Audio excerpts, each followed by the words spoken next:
Hello and welcome to SPM IAS academy daily answer writing. इस session में मैं आपके साथ एक क्वेश्चन डिस्कस करता हूं और आप अपने आंसर सबमिट कर सकते हैं हमारे टेलीग्राम ग्रुप पर। इस ग्रुप की लिंक आपको इस वीडियो के डिस्क्रिप्शन सेक्शन में मिलेगी। आज का क्वेश्चन है मेरा बेसिक स्ट्रक्चर डॉक्ट्राइन के ऊपर। आपने अपने पॉलिटी के कोर्स में पढ़ा होगा basic structure of Indian constitution के बारे में, और आपको पता होगा कि सुप्रीम कोर्ट ने केशवानंद भारती केस में इस बेसिक स्ट्रक्चर डॉक्ट्राइन को पहली बार दिया था। क्वेश्चन आपसे यही पूछ रहा है कि आप इस बेसिक स्ट्रक्चर डॉक्ट्राइन से क्या समझते हैं, और साथ ही क्वेश्चन आपको एग्जामिन करने को बोल रहा है कि इस बेसिक स्ट्रक्चर डॉक्ट्राइन को देने के पीछे सुप्रीम कोर्ट का क्या रैशनेल था।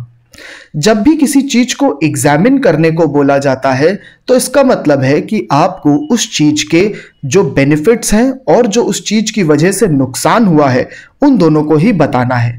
तो मोटा मोटा इस क्वेश्चन में आप बताएंगे कि ये जो बेसिक स्ट्रक्चर का कॉन्सेप्ट सुप्रीम कोर्ट ने दिया था, इसके क्या फायदे रहे हैं और इसका क्या नुकसान रहा है, और उसके बेसिस पर आप इसका रैशनेल देंगे।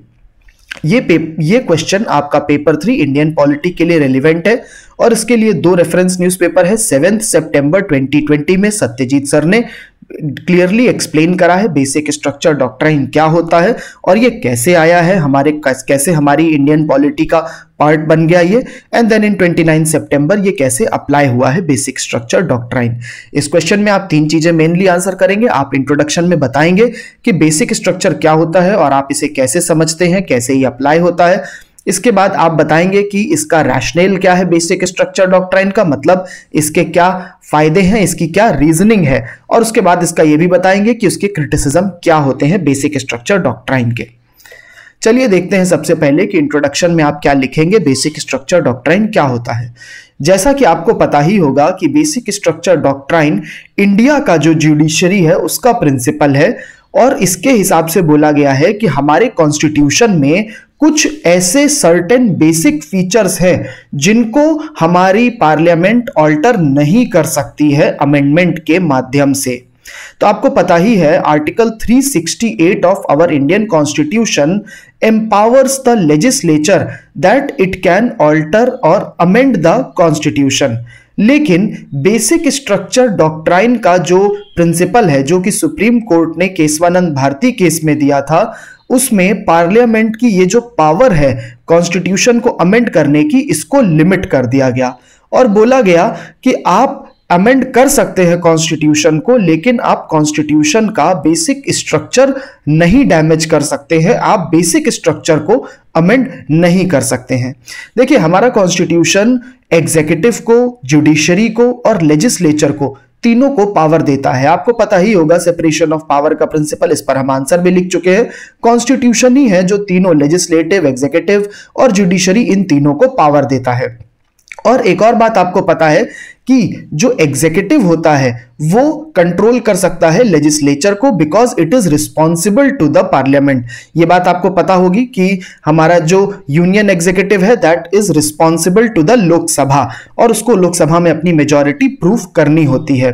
तो ऐसे में अगर यूनियन एग्जीक्यूटिव की मेजॉरिटी है लोकसभा में, then it is able to effectively control part of the legislature in a way, और अगर राज्यसभा में भी आ जाती है तब तो पूरी तरीके से वो लेजिस्लेचर को कंट्रोल कर सकता है। तो ऐसे में ये लेजिस्लेचर जिसकी पावर है कॉन्स्टिट्यूशन को अमेंड करने की, ऐसा हो सकता है in certain cases that executive can have the direct power to amend the constitution. देखिए, मैं आर्गुमेंट ये दे रहा हूं कि यूनियन एग्जीक्यूटिव लोकसभा के लिए रिस्पॉन्सिबल होता है, और ऐसे में अगर कोई स्टेबल गवर्नमेंट होती है तो आप समझ सकते हैं कि वो लोकसभा को तो डायरेक्टली कंट्रोल कर सकती है। और इन सर्टेन केसेस ऐसा भी हो सकता है कि वो राज्यसभा में भी कोई भी एक पॉलिटिकल पार्टी अपनी मेजॉरिटी रख ले, और ऐसे में वो राज्यसभा और लोकसभा दोनों को ही इजीली कंट्रोल कर सकती है। और बिकॉज दोनों पार्लियामेंट जो होती है, लेजिस्लेचर जो होता है, वही अमेंड कर सकता है कॉन्स्टिट्यूशन को, तो ऐसा हो सकता है इन सर्टेन केसेस कि एग्जीक्यूटिव डायरेक्टली अमेंड कर पाए कॉन्स्टिट्यूशन को, उसके पास डायरेक्टली पावर ही आ जाए, बिकॉज उसकी मेजॉरिटी होगी लोकसभा में भी और राज्यसभा में भी। और ऐसे में आपको समझ ही सकते हैं कोई एक पॉलिटिकल पार्टी की कॉन्स्टिट्यूशन को अमेंड करने की डायरेक्ट पावर आ सकती है, और ऐसा ही हुआ था। And that is why Kesavananda Bharati case judgment was delivered. और इस जजमेंट के थ्रू कॉन्स्टिट्यूशन जो हमारा सुप्रीम कोर्ट था उसने ये जो पावर है उसको लिमिट कर दिया था और बोला था कि इवन दो ये जो हमारा लेजिस्लेचर है ये कॉन्स्टिट्यूशन को अमेंड कर सकता है, लेकिन इसके पास अनलिमिटेड पावर नहीं है अमेंड करने की, इसके पास लिमिटेड पावर है। और लिमिटेड पावर होने की वजह से ये केवल कॉन्स्टिट्यूशन के फीचर्स ही कुछ अमेंड कर सकता है, ये पूरा नहीं कर सकता है। And that is why it can not amend the basic structure of the constitution. जो बेसिक फीचर्स होते हैं कॉन्स्टिट्यूशन के उनको अमेंड नहीं कर सकता है। अभी हम नेक्स्ट स्लाइड में देखेंगे कि कुछ बेसिक फीचर्स क्या होते हैं, इनके बारे में भी हम देखेंगे। नेक्स्ट समझते हैं कि बेसिक स्ट्रक्चर कॉन्स्टिट्यूशन के बारे में सुप्रीम कोर्ट ने बताते हुए बोला कि बेसिक स्ट्रक्चर की कॉन्स्टिट्यूशन को अमेंड करने की पावर है लेजिस्लेचर के पास में, लेकिन बेसिक स्ट्रक्चर को वो अमेंड नहीं कर सकता है। और इसी के थ्रू अगर कभी लेजिस्लेचर ने बेसिक स्ट्रक्चर को अमेंड करने की कोशिश करी भी तो सुप्रीम कोर्ट उस चीज को रिव्यू करके कैंसिल कर सकता है और बोल सकता है कि ये कॉन्स्टिट्यूशनल अमेंडमेंट इनवैलिड है, it is null and void because it tries to amend the basic structure of the constitution. एक बात हमें और ध्यान में रखनी है कि हमारे सुप्रीम कोर्ट ने इवन दो बेसिक स्ट्रक्चर को बता तो दिया कि हमारे कॉन्स्टिट्यूशन का एक बेसिक स्ट्रक्चर है जिसको कभी भी पार्लियामेंट अमेंड नहीं कर सकती है, लेकिन कभी उसने ये बताया ही नहीं कि बेसिक स्ट्रक्चर में एग्जैक्टली क्या क्या होता है। उसने कोई भी एग्जॉस्टिव लिस्ट दी ही नहीं, ऐसी कोई चीजें बताई ही नहीं कि यही सारी चीजें केवल बेसिक स्ट्रक्चर होती हैं। और केस बाय केस बेसिस पर सुप्रीम कोर्ट बताता रहता है कि ये बेसिक स्ट्रक्चर है या ये नहीं है।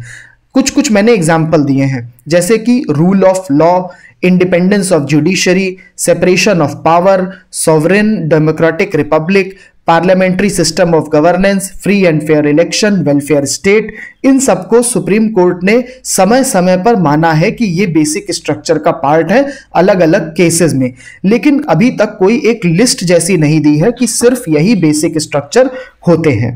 So these are some of the salient features of the basic structure doctrine, and in this way you can answer the first part of the question, what do you understand by the basic structure doctrine? अब आ जाते हैं second part पर question के, जहां पर पूछा गया है what is the rational behind the basic structure doctrine. देखिए, रैशनल का मतलब होता है रीजनिंग देना। तो यहां पर जब आप रीजनिंग देंगे कि बेसिक स्ट्रक्चर के पीछे सुप्रीम कोर्ट के क्या इंटेंशन थे, और उसके बाद हम लोग देंगे कि उसका क्रिटिसिज्म क्या है, बिकॉज क्वेश्चन ने हमको एग्जामिन करने को बोला है, तो हमको बताने पड़ेंगे कि क्या अच्छाई है और क्या बुराई है। अब पहले चलते हैं रीजनिंग क्या होती है बेसिक स्ट्रक्चर डॉक्ट्राइन के पीछे।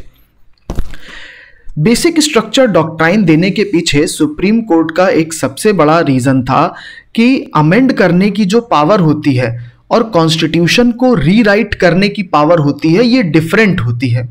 देखिए, कॉन्स्टिट्यूशन को बनाया था हमारी कॉन्स्टिट्यूएंट असेंबली ने, और आर्टिकल 368 को जब डाला गया था तो वो अमेंड करने की पावर थी। अमेंड करने का मतलब होता है लिमिटेड नंबर ऑफ चेंजेस करना, और अमेंडमेंट का जो पावर है कॉन्स्टिट्यूशन में, जो पार्लियामेंट के पास है, उसके थ्रू पार्लियामेंट कॉन्स्टिट्यूशन को रीराइट नहीं कर सकती है। दैट मीन्स वो फिर से नहीं लिख सकती है कॉन्स्टिट्यूशन को, और इसीलिए जो ओरिजिनल कॉन्स्टिट्यूशन के मेन आइडियाज थे जो कि हमारी कॉन्स्टिट्यूएंट असेंबली ने दिए थे, वो आइडियाज रहने चाहिए। और यही बात सुप्रीम कोर्ट ने आउटलाइन करी अपने बेसिक स्ट्रक्चर के आइडिया में कि जो ओरिजिनल कॉन्स्टिट्यूशन के ओरिजिनल कॉन्स्टिट्यूएंट असेंबली द्वारा बनाया गया कॉन्स्टिट्यूशन था, उसके जो बेसिक आइडियाज थे वही बेसिक स्ट्रक्चर का पार्ट बनेंगे। पार्लियामेंट अमेंड कर सकती है, लेकिन these are going to be minor changes, it can not change the original ideas in our constitution. Second reasoning है बेसिक स्ट्रक्चर डॉक्ट्राइन के पीछे कि पार्लियामेंट और कॉन्स्टिट्यूएंट असेंबली में डिफरेंस होता है। सिर्फ कॉन्स्टिट्यूएंट असेंबली के पास ही पावर होती है कि वो कॉन्स्टिट्यूशन में बड़े चेंजेस करे, बट पार्लियामेंट के पास लिमिटेड पावर होती है अमेंड करने के, और इसीलिए पार्लियामेंट बड़े चेंजेस नहीं कर सकती है। और तीसरी बेसिक स्ट्रक्चर डॉक्ट्राइन को देने के पीछे रीजन था कि वहां पर चेक्स एंड बैलेंसेस लगाए जा सकते हैं हमारे इंडियन पॉलिटिकल सिस्टम में। देखिए, आपको पता है हमारे इंडियन पॉलिटिकल सिस्टम में सेपरेशन ऑफ पावर है, और आपको इस केस के थ्रू मैं प्रूव कर ही चुका हूं that in certain cases this separation of power principle can get completely violated if executive is directly able to amend the constitution via legislature. And in all such cases, when the separation of power system is getting violated, we need to have checks and balances in place so that Supreme Court जो है वो control कर पाए अगर कोई भी गलत action होता है हमारे लेजिस्लेचर द्वारा या हमारे एग्जीक्यूटिव द्वारा. और इसीलिए बेसिक स्ट्रक्चर डॉक्ट्राइन का प्रिंसिपल लाया गया है जिससे कि चेक्स रखे जा सके हमारे लेजिस्लेचर पर. सो ये 3 रीजन है जिसके थ्रू हम बता सकते हैं कि बेसिक स्ट्रक्चर डॉक्ट्राइन क्यों चाहिए. पहला बताया है कि अमेंडमेंट और रीराइट करने की बात अलग अलग होती है, और इसीलिए ओरिजिनल कॉन्स्टिट्यूशन के जो आइडियाज हैं वो रहने चाहिए, क्योंकि आप अमेंडमेंट के थ्रू ओरिजिनल आइडियाज को नहीं अलग कर सकते हैं. दूसरी बात बोली है कि पार्लियामेंट की पावर और कॉन्स्टिट्यूएंट असेंबली की पावर अलग अलग होती है. सिर्फ कॉन्स्टिट्यूएंट असेंबली ही ओरिजिनल आइडियाज को चेंज कर सकती है, पार्लियामेंट तो केवल उनको स्मॉल अमेंड ही कर सकती है. और तीसरी बात बोली गई है कि चेक्स एंड बैलेंसेस रखे जा सकते हैं बेसिक स्ट्रक्चर डॉक्ट्राइन के थ्रू. अब आ जाते हैं, देखते हैं कि क्या क्रिटिसिज्म है ये बेसिक स्ट्रक्चर डॉक्ट्राइन का. देखिए, बहुत सारे एक्सपर्ट मानते हैं कि ये जो बेसिक स्ट्रक्चर का पूरा आइडिया है ये जुडिशरी ने अपने आप से क्रिएट करा है, और ये बात इसको वो इस तरह से बोलते हैं कि हमारे कॉन्स्टिट्यूशन में कहीं पर भी बेसिक स्ट्रक्चर की बात मेंशन्ड भी नहीं है. अगर कॉन्स्टिट्यूएंट असेंबली के लोगों का और कॉन्स्टिट्यूशन के ओरिजिनल मेकर्स का अगर ऐसे उनके मन में कोई बात होती कि पार्लियामेंट के पास लिमिटेड पावर है कॉन्स्टिट्यूशन को अमेंड करने की, तो वो ये बात आर्टिकल 368 में क्लियरली लिख सकते थे. उन्होंने ऐसा कुछ भी नहीं लिखा.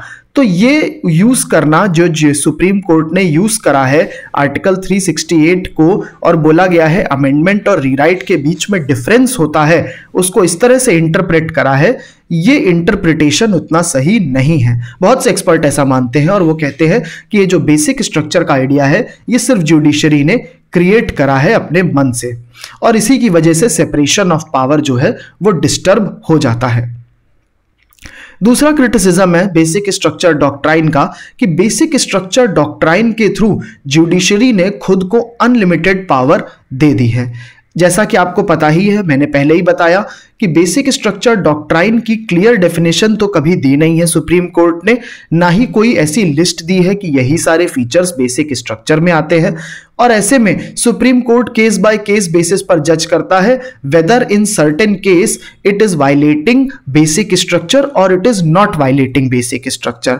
और इसीलिए किसी भी केस में उसके पास अनलिमिटेड पावर होती है, वो किसी भी एक अमेंडमेंट को रिजेक्ट कर सकती है सुप्रीम कोर्ट ये बोल करके कि वो बेसिक स्ट्रक्चर का वायलेशन कर रहा है. इसका सबसे बड़ा एग्जाम्पल है नेशनल जुडिशियल अपॉइंटमेंट केस को किस तरह से सुप्रीम कोर्ट ने रिजेक्ट करा था.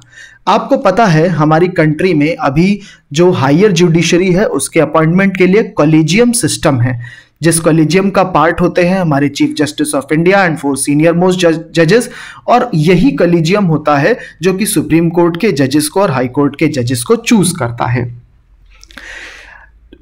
हमारे कंट्री में आज से कुछ टाइम पहले नेशनल जुडिशियल अपॉइंटमेंट कमीशन करके एक आया था, and this was responsible for the appointment of the higher judiciary. इसके लिए प्रॉपर कॉन्स्टिट्यूशन में अमेंडमेंट करा गया यूजिंग आर्टिकल 368, और बोला गया केवल जजेस ही जजेस को चूज नहीं कर सकते जैसा कि अभी कॉलेजियम सिस्टम में होता है.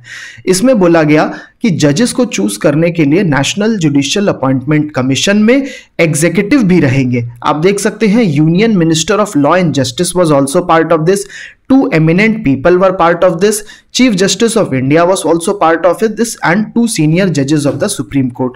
और ये जो NJAC बनेगा ये जजेस को चूज करेगा, लेकिन इस पूरी चीज को हमारे सुप्रीम कोर्ट ने रिजेक्ट कर दिया। बोला गया that this is violation of the basic structure of the constitution, क्योंकि बेसिक स्ट्रक्चर में बोला उन्होंने इंडिपेंडेंस ऑफ जुडिशरी होती है, और अगर NJAC के थ्रू हमारे यहाँ का लॉ मिनिस्टर जो है और 2 eminent people if they are going to choose the judges for the higher judiciary, then the independence of the judiciary is going to get violated। as a result ये basic structure का violation कर रहा है और इसीलिए NJAC को reject कर दिया था और अभी भी कॉलेजियम सिस्टम ही चल रहा है। तो आप देख सकते हैं कैसे सुप्रीम कोर्ट के पास अनलिमिटेड पावर आ गई थी इस केस में, और उसने उसी का ही यूज करके एक कॉन्स्टिट्यूशन के अमेंडमेंट को रिजेक्ट कराया। तीसरा क्रिटिसिज्म है बेसिक स्ट्रक्चर का कि बेसिक स्ट्रक्चर की कोई डेफिनेशन भी नहीं दी है। इवन दो एक डॉक्ट्राइन दे दिया, इतना बड़ा सब कुछ बताया, लेकिन उसकी कोई डेफिनेशन नहीं दी है। चौथी इसका क्रिटिसिज्म है कि बेसिक स्ट्रक्चर डॉक्ट्राइन को केशवानंद भारती केस में लाया गया था, लेकिन ये जो बेसिक स्ट्रक्चर डॉक्ट्राइन का जब जजमेंट दिया गया केशवानंद भारती केस में, वहां पर सारे जजेस ने इस चीज को सपोर्ट नहीं करा था। वहां पर 13 जज की बेंच थी, जिसमें से 7 ने इसको सपोर्ट करा था, 6 ने नहीं करा था। So this idea of basic structure doctrine was not given by judiciary in unanimity, it was only a majority judgment. और इसी से ही हम ये बात कंक्लूड कर सकते हैं कि ये जो पूरा आइडिया था ये ऐसा नहीं था कि सारे जजेस ने सपोर्ट करा हो, केवल मेजॉरिटी ने सपोर्ट करा था, और इसीलिए उस आइडिया को हमने इतना ज्यादा वैल्यू दिया है, इतना इसको सैक्रोसैंक्ट माना है, इतना इंपॉर्टेंट माना है, ये बात सही नहीं है। और लास्ट इसका क्रिटिसिज्म है कि दुनिया की किसी भी सुप्रीम कोर्ट ने ऐसा कभी कोई जजमेंट नहीं दिया है, ऐसा कोई प्रिंसिपल नहीं है। माना जाता है यूएसए की सुप्रीम कोर्ट बहुत पावरफुल है, लेकिन वहां पर भी ऐसा कोई जजमेंट नहीं दिया गया है, कोई बेसिक स्ट्रक्चर जैसी चीज करके नहीं बनाई गई है। सो इसी तरीके से बोला जाता है कि बेसिक स्ट्रक्चर डॉक्ट्राइन का जो पूरा डॉक्ट्राइन है ये इंडिया की सुप्रीम कोर्ट ने अपने आप को दे दिया है, और ये चीज देना सही नहीं है। So these were some of the criticism of the basic structure doctrine. Let us see in this question how can you write a conclusion. Conclusion आप यहां पर ये लिख सकते हैं कि ये जो आइडिया है बेसिक स्ट्रक्चर का, ये एक सही दिशा में लिया गया कदम था, ये एक अच्छी सोच के साथ, एक अच्छे विचार के साथ लिया गया कदम था, और ये एक अच्छी बात थी। और ये इसलिए भी जरूरी है क्योंकि कई बार हमारे देश में जो एग्जीक्यूटिव होता है वो कुछ गलत फैसले ले सकता है। अगर लेजिस्लेचर होता है उसमें भी कई बार गलत फैसले हो सकते हैं। तो बेसिक स्ट्रक्चर डॉक्ट्राइन जो है वो हमको ऐसे माइंडलेस कॉन्स्टिट्यूशनल अमेंडमेंट से बचाता है। वो एक मेजॉरिटेरियनिज्म जो होता है, दैट इज मेजॉरिटी कंट्रोल करती है एग्जीक्यूटिव को, उससे भी हमको बचाता है, और अथॉरिटेटिव गवर्नमेंट्स भी नहीं आने देता है। तो in the conclusion part we are writing that basic structure even though इसके क्रिटिसिज्म है, लेकिन ये एक जरूरी चीज है और इसने हमको समय समय पर बचाता भी रहा है। यू कैन ऑल्सो राइट कि बेसिक स्ट्रक्चर इवन दो सुप्रीम कोर्ट ने बनाया था, इसके फायदे हैं, लेकिन इसका एप्लीकेशन भी लिमिटेड तरीके से ही होना चाहिए। In this way you can write a conclusion of this answer. This is all from my side in today's session. Thank you.